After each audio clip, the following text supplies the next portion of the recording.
On this Friday edition of the Locked On Eagles podcast, we're going to talk some Howie Roseman. Where did he go wrong this year with certain moves? Which moves should he have made that's put them in a little bit of a hole at 10-3? All that and more as we get you ready for Eagles Seahawks this Monday night. You are Locked On Eagles, your daily Philadelphia Eagles podcast. Part of the Locked On Podcast Network, your team every day.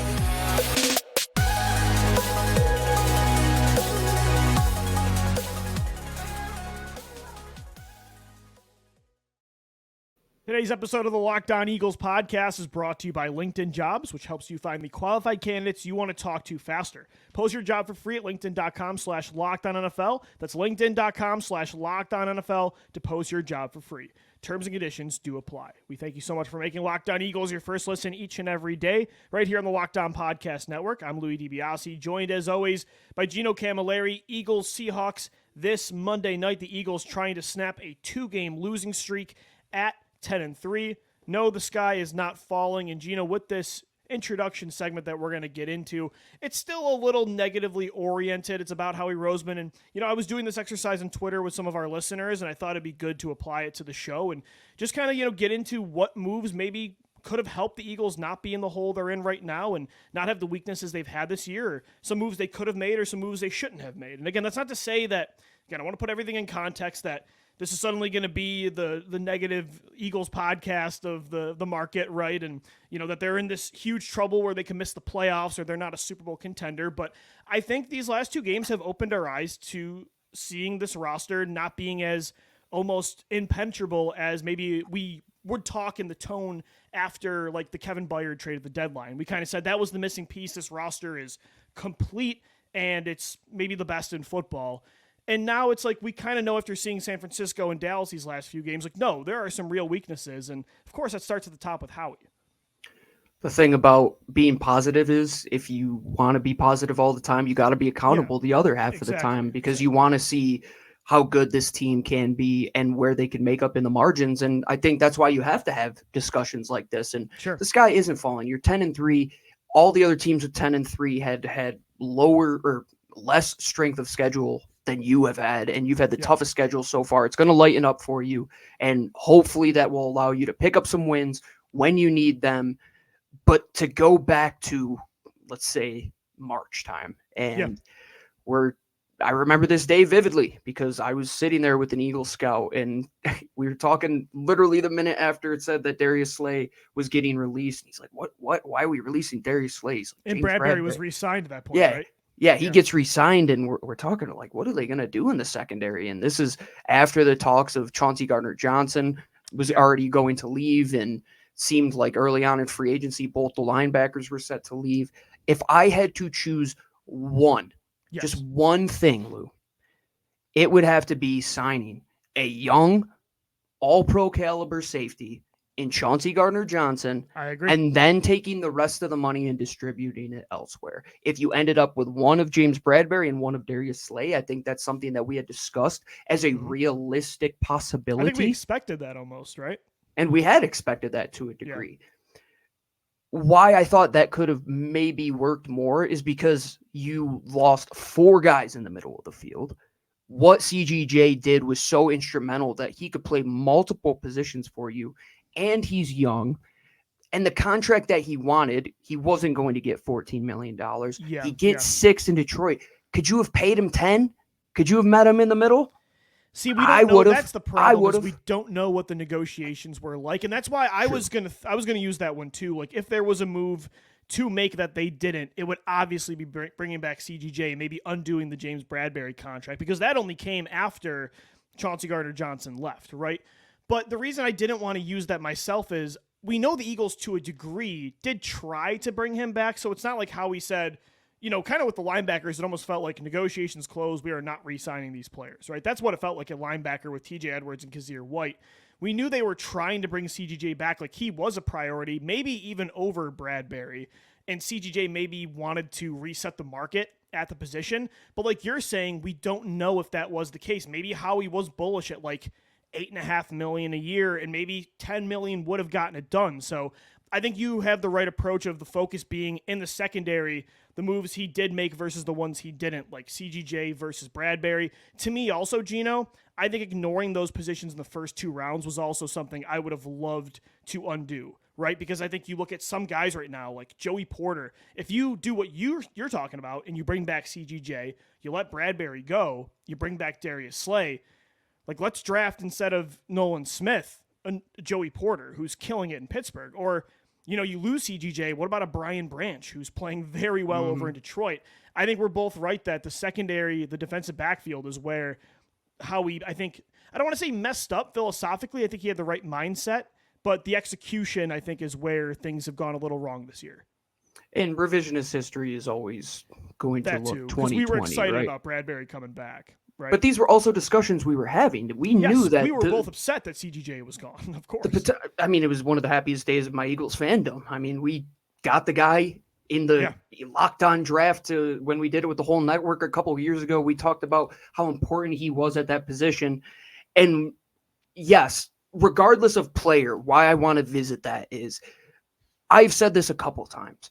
The seasons of where you've had very good safety play, and I think linebacker can fall into there as well. Sure. Via the seasons that you had poor play, the variance is so much bigger at that position than anywhere else, in my opinion. Same with cornerback, I would say. I would say the entire defensive secondary, that when you have premier players there, obviously, if you have better players, you're going to get better production. But look at the years of Nate Allen and Jaquin Jarrett when they're trying to figure out post Brian Dawkins, and then you're scratching your head for years, and then it's, okay, we get Malcolm Jenkins and we find Rodney McLeod, we're good for another 4 years, and then we're going through the cycle all over again, it feels like. And how many times does that position have to prove Howie Roseman wrong to want to invest some sort of high-end assets there? And you look at today's game, Lou, why losing CGJ stinks is because look at the guys you're going to have to play in the positions that they play in. It's like, would he be good to help cover CeeDee Lamb? Absolutely, especially with Avonte and Zach out. Would he help you in situations where you're going against teams that play more 12 personnel looks? Absolutely. They need to find somebody on defense to where they have on offense a guy like Jalen Hurts that allows you to play 12 on 10 at times, we say. Yeah. You really need somebody like that. It needs to be, if you've ever heard this term, it's called total football. This originated back in the 1970s.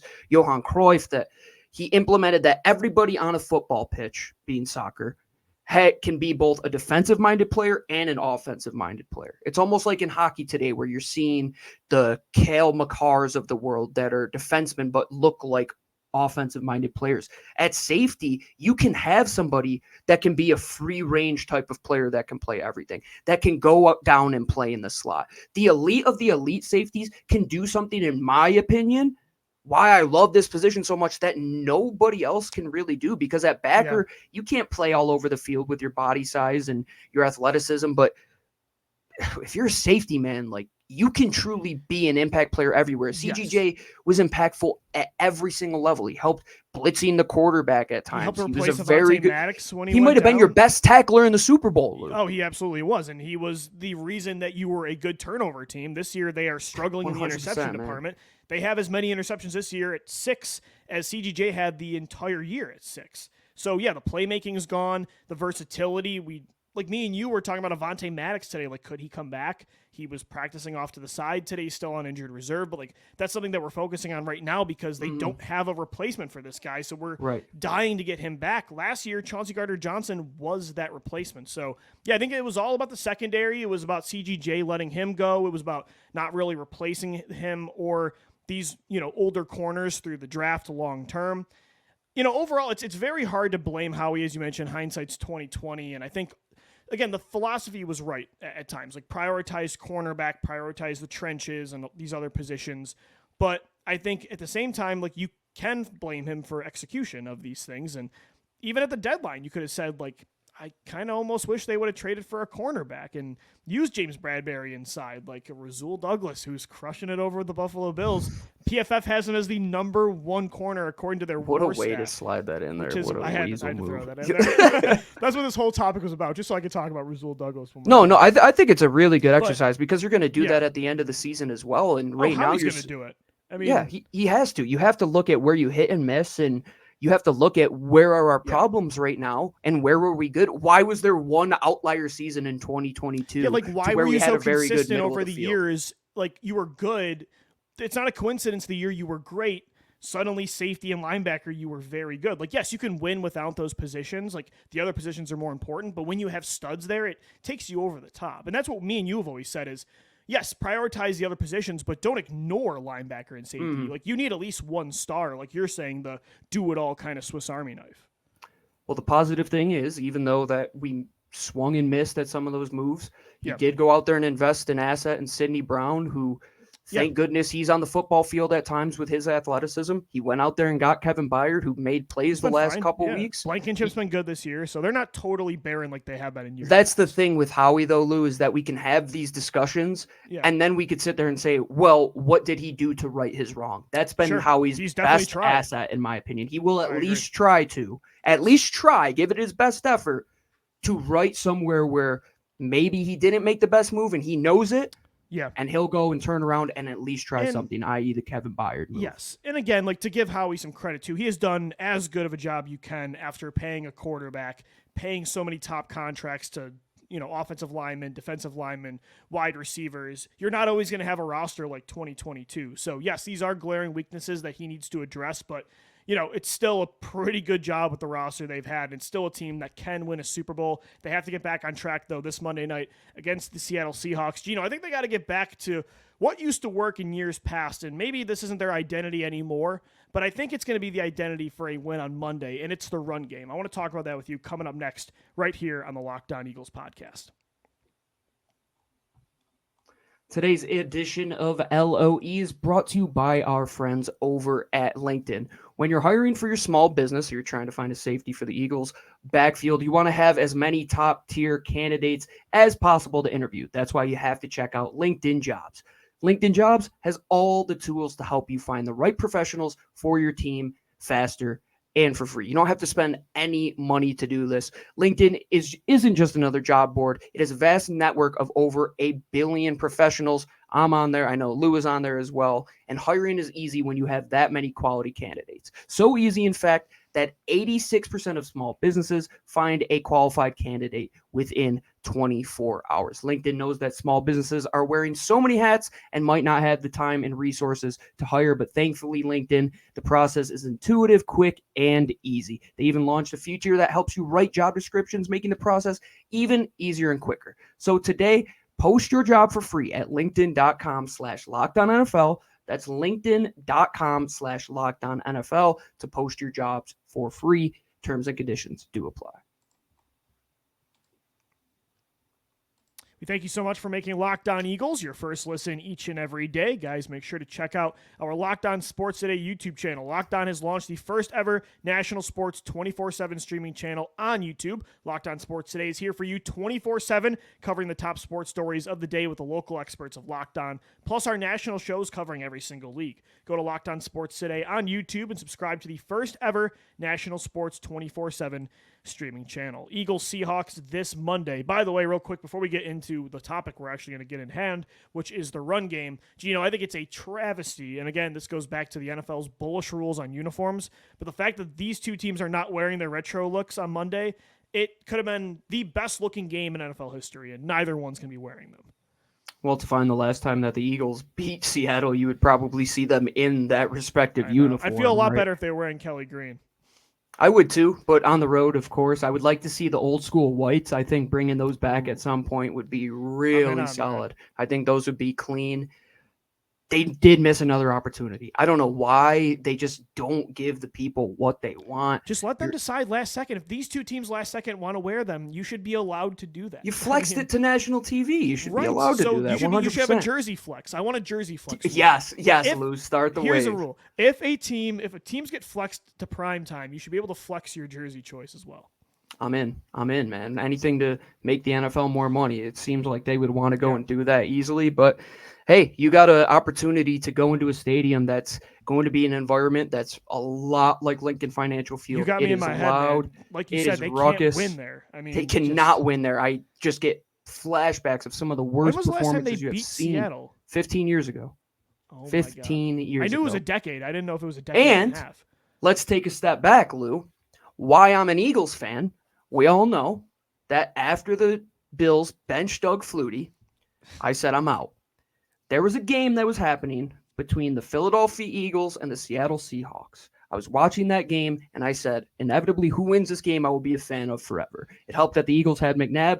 The Eagles beat the Seahawks. I've been a fan ever since that game. So we need to get a little bit of that magic back. They haven't won, in 3 presidencies, Lou. It's been 3 different presidents since they've beat the Seattle Seahawks Even at this their point. best years, like 2017, they weren't able to beat them. They lost them twice in 2019, including the playoffs. Although you can kind of thank Seattle. They're kind of the reason the Eagles are in the spot they're in right now for the hit on Wentz in the playoffs because they don't draft Crazy butterfly Jadeveon Clowney effect, yeah.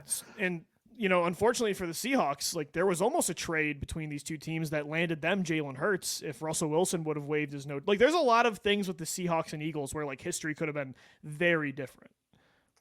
And at the same time, it's 2 teams that are fighting for a lot right now, Lou. You look at both Seattle. reeling, right? They have lost 3 straight. Yes, and Philadelphia, we know what they were not even going to mention. Their losing streak right now, positive vibes only. Let's hope they go and get this win. But both of these teams, you could say, need this win. Yeah. Seattle Seattle's more on the than outside looking Philadelphia. in now. They do not have a playoff spot anymore for the first time all year. And this is going to be Geno Smith at what percentage?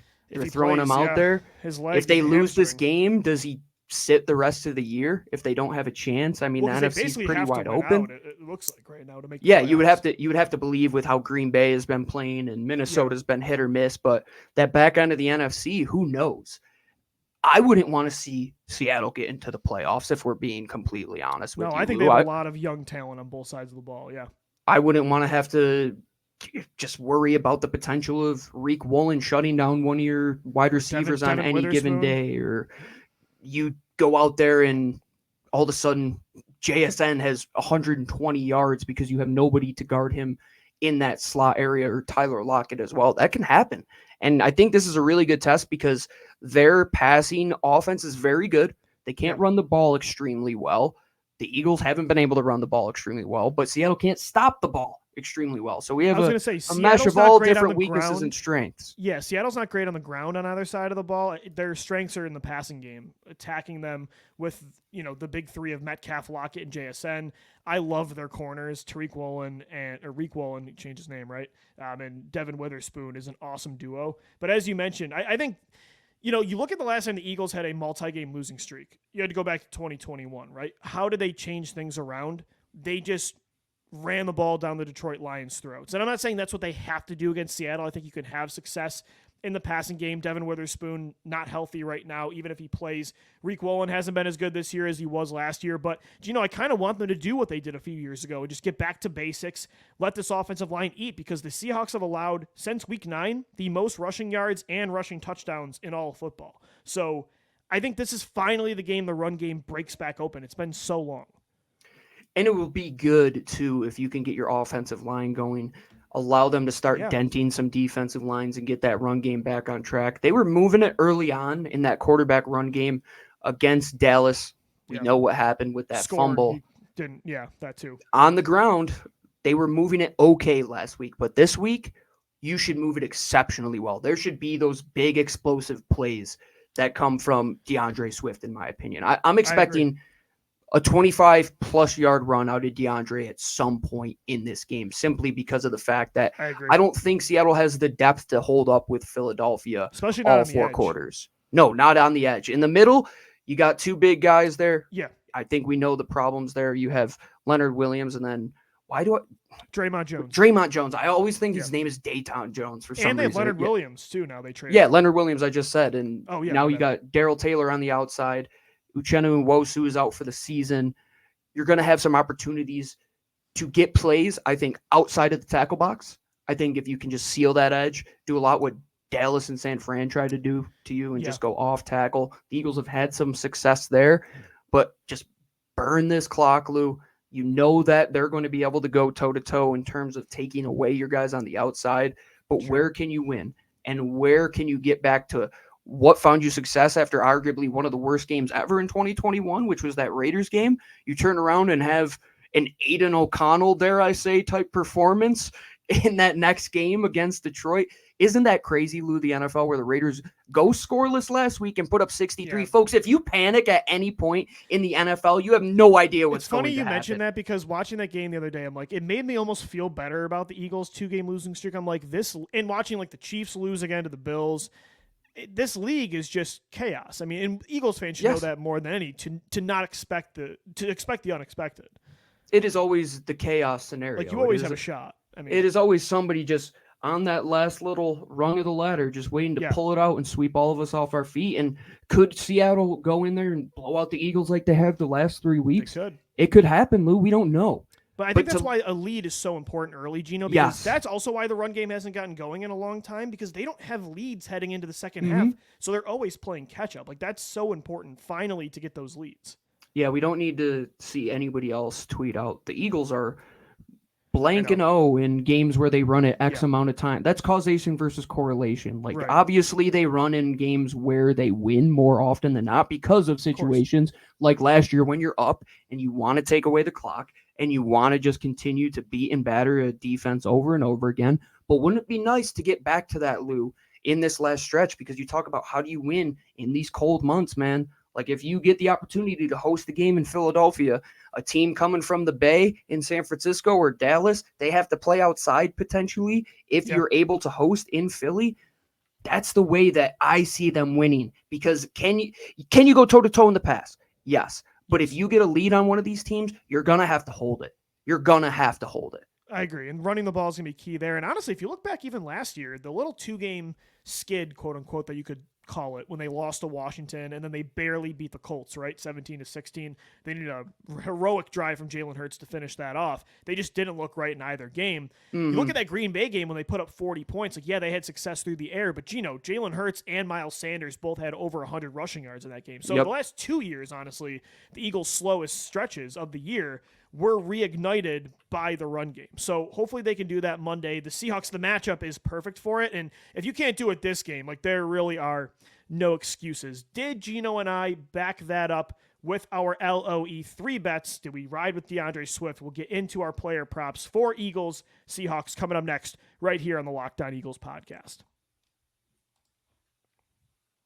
Today's episode of the Locked On Eagles podcast is brought to you by BetterHelp Online Therapy. Whether or not your family gives gifts during the holidays, you get to define how you give it to yourself, and the holidays are a great time to do that. So whether it's by starting therapy, going easy on yourself during the tough moments, or treating yourself to a day of complete rest, remember to give yourself some love this holiday season, and you can do that also through BetterHelp. If you're thinking of starting therapy, give BetterHelp a try. It's entirely online. It's designed to be convenient, flexible, and suited to your schedule. All you got to do is fill out a brief questionnaire and get matched with a licensed therapist, and switch therapists anytime for no additional charge if it's not the right fit. In the season of giving, give yourself what you need with BetterHelp. Visit BetterHelp.com/LockedOn today to get 10% off your first month. Once again, that's BetterHelp.com/LockedOn to get 10% off your first month of online therapy. All right, Eagles fans, time now to wrap up the Friday edition of Locked On Eagles the way we always do, with LOE3 presented by FanDuel. Gino and I both take 3 player props for the upcoming Eagles game, this time Monday Night Football against the Seattle Seahawks. And Gino, I think it's going to be a common theme that I think the overs on a lot of bets here are going to be taken. I think it's going to be an offensive battle. Hopefully the Eagles can get back on track on defense. Geno Smith is banged up. They don't run well. I think the pass rush, this should be a get-right game for them, but both teams have a lot of firepower, and I think there will be points scored. Good news is the Eagles are wearing their white uniforms with green pants, where they have a lot more success than the white on whites. I know, but I'm more of a white on white guy. I don't like the slow pants. I know. I don't like slow pants, but they have better production, so we're going to hope that with this look, they do okay. Yeah. I'm with you in terms of the run game, Lou, and I think a lot of points have to be scored simply because of a couple things. One, the threat of Seattle's offense, of what they can do if they get hot. 2, it really is, let's put this train back on the tracks type of game. I would love to see them perform very well on offense for 60 minutes. And are they going to score every single time? No. But can they score 0 offensive touchdowns like they did last time? Absolutely not. Can they fail to score in the red zone like they did against San Francisco? No. So you combine those factors together, I really think this offensive unit is going to start clicking against a defense where you're going to have opportunities. Yeah, we talk about that they have a pretty good pass defense, but they're a middle-of-the-pack team when it comes to their defense overall. They're very young, too. Like, you absolutely. Look at, like, Boye Mafe, Taylor on the edge. Like, they can get to the quarterback, but, the run game's a struggle. They're very up and down. And I think the Eagles, a team that has been in this situation in the past, they could flip this thing around in the blink of an eye. And this is the game. And I think you do it through a couple ways. The middle of the field, by running and by passing. I think we kind of went that route with our picks here. Yeah, I agree. So we talked a lot about the run game in segment 2. Gino, I'm going to back that up with my money here. DeAndre Swift, the over on 58.5 rushing yards. I'd like to think he gets at least 60. I'm hoping this game is more of one where I want triple digits here. I want at least 100 plus. I think there's no reason for this run game to not get back on track. So I'm going to take Swift at minus 114, the over on 58.5. And then you went with an over as well. Devontae Smith, the over on 60.5 receiving yards. Gino, I'm all for any sort of Devontae Smith bet this year. I feel like I just have barely ever lost. So Devontae has been one of the hottest receivers in football over the last month and a half, and I'll think that continues too. He's got to win his matchups, and I think he's going to have plenty of opportunities to do that, whether it's against... He's a mismatch for Woolen too. Yeah, and Witherspoon. I know Witherspoon's a little bit shiftier, smaller, it's physical. Banged up, though. Definitely not 100%. Yeah. That's going to be an opportunity for a guy like Devontae Smith. I think 60, and anytime I think of Devontae, it's 80 yards and seven touches, in my opinion. Like, that's where you're going to get an average with him. 60.5, I think that's a pretty easy number, in my opinion. Yeah. I think it's way too easy. I don't think it's going to be too close for comfort like last game with you where you hit it for like a yard or two over that. Barely. I think he really blows this out of the water this game. But Devontae really just has not let us down this year. I feel like that's my secure bet. It's always Devontae Smith, man. I like it for you. 60.5 is the over at minus 114. We both have a Dallas Goedert bet for our second one. I went with the over on receptions, which is only 3.5. You have an anytime touchdown at plus 290. So for me, Gino, I think, again, this is going to be a game where the Eagles get back on track in the run game. I think you're going to have more play action, some RPOs, get back to throwing the football over the middle, the quick game, less just boomer bust with the vertical passing attack. I think Dallas Goedert can help you become more balanced. So I think he has at least 4 catches, and I love the bet you have of anytime touchdown because, I mean, that's one of your best red zone weapons. He was close last week to kind of break in that run where he got it it was around the 35-ish, and he almost took it to the house. I think you're going to have opportunities in the middle of the field this time to do exactly that. You look at the safeties that they have there in Seattle. Jamal Adams isn't the best guy when it comes to covering tight ends. So if they can get that matchup in man, I'm looking there all day, Lou. If you watch what George Kittle did to Jamal Adams last week, he eviscerated that human being. And Dallas Goedert, this is that game, like you said, Lou. I want to get him that ball in the middle of the field. Like, let's take a page out of the 2018 book for once where it's like, hey, our tight end is running curl hooks all day long. If we need 6 yards on third and 5, he's going to get you that 6 yards. And I'm fine with that. I think that's the way that you continue to clog up the middle of the field and allow your playmakers on the outside to have more room to operate where you want them to. And it comes by giving teams a reason to have to stack the box. Teams haven't had to. And that just plays into the way that you want to play Philadelphia defensively. How do you get back to that? DG has to be a way bigger part of the game plan. And why we're having this discussion still, even when we had it earlier in the season, is crazy. They should have let the guy lose. They should have given him 15 touches last week against Dallas. Yeah, and now he's another week healthier too, which is huge. So I think we both think Goddard gets back on track Monday against Seattle. We're both wrapping up our bets with an over for points. I took the over on 47.5 total points between the Eagles and the Seahawks at minus 115. You have the over for the Eagles total points, which is at 25.5, which I like that one too. So yeah, I think this is going to be a high scoring game. Doesn't look like it's going to rain for the first time in a while for the Eagles. Of course, last week it didn't. It's indoors, but I think most games have been pretty bad weather outside of last week, and I think that's going to help them get back on track with some points. So and it's always just more fun to bet the over for points. They didn't turn the sprinkler system on in Jerry World. No. No, they did not. No, that was just them just not playing well is why there was no points last week. I personally like to bet the Eagles team total over because it feels more of an accomplishment to me than hitting the over with the other team, like just blowing you don't the want doors to get help off. from Seattle, that's fair. I guess. And I like that number of 25.5 because I'm looking at 28 is having to be a number that you want to get to. And you were at what last week? You were at what the week before? Not near that number that we're looking at this week. And I think there's a reason why that number is higher. I think Vegas knows that this Eagles team needs to turn it around. I think it's a great opportunity against a defense that plays into your hands. Let's set up the pass via the run, Lou, or vice versa. I think both ways you get it done is in the middle of the field. Trust those guys up front to give Jalen time. Trust them to pave the lane. I think you dominate the middle of the field. You walk away with 35 to 25 time of possession. You convert 50% of your red zone opportunities, and this team's back on track. Or let's just get a blowout, Lou. How great would that be to get back to normal? I think this team needs it. I think they need a big confidence booster. Let's hope they get it Monday night against the Seahawks. We'll be back for a post-game show right after the game. Thank you so much, as always, for making Locked On Eagles your first listen each and every day right here on the Locked On Podcast Network. That's going to do it for this Friday edition of the show. For Gino Camilleri, I'm Lou DiBiase signing off. As always, thank you for downloading, thank you for watching and listening, and let's go Birds. Fly, Eagles, fly.